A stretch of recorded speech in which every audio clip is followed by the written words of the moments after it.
बकरासुर राक्षस की हैवानियत भाग 3। रौद्री देवी का साम्राज्य की भयानक और रोमांचक कहानी।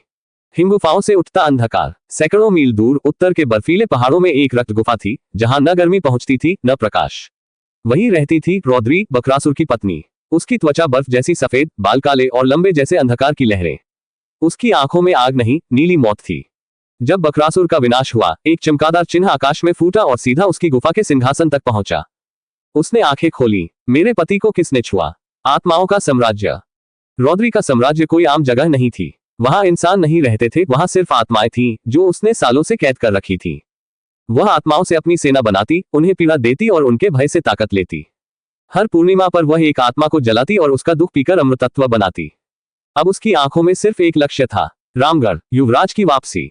पिछले भाग में जो युवराज बलिदान हुआ था, उसकी आत्मा बच गई थी। त्रिकोण यंत्र ने उसे एक ऊर्जा में बदल दिया था। अब वह रौद्री को महसूस कर सकता था। उसने एक नई रक्षक का चुनाव किया, नंदिता, एक साहसी युवती जो गांव में भूत विद्या पढ़ रही थी। रौद्री का पहला हमला। रामगढ़ की रातें फिर डरावनी होने लगी। लोगों के सपनों में एक महिला आने लगी, सफेद आंखों वाली, जो कहती, बकरासुर का बदला अधूरा है। पहली मौत हुई एक पुजारी जो त्रिकोण यंत्र की देखभाल करता था। वह सोते सोते जल गया, लेकिन उसकी चीखें किसी ने नहीं सुनी। नंदिता का आत्मिक संपर्क। नंदिता को हर रात एक ही सपना आता, बर्फ, अंधेरा और एक औरत जो उसके पास खड़ी होकर कहती, तेरी आत्मा अब मेरी है। लेकिन एक रात युवराज की आत्मा उससे संपर्क करती है, तू ही है अंतिम रक्षक, त्रिकोण को फिर से जागृत कर। हिमगुफा का रहस्य। नंदिता उत्तर दिशा की ओर चल पड़ती है, उस गुफा की तलाश में जहां रौद्री का साम्राज्य है।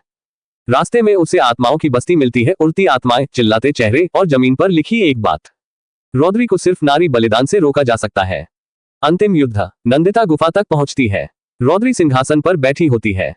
चारों ओर बर्फीली आंधियां, आत्माओं की चीखें और हवा में जलती त्रिशूल की छायाएं। दोनों के बीच मानसिक युद्ध होता है।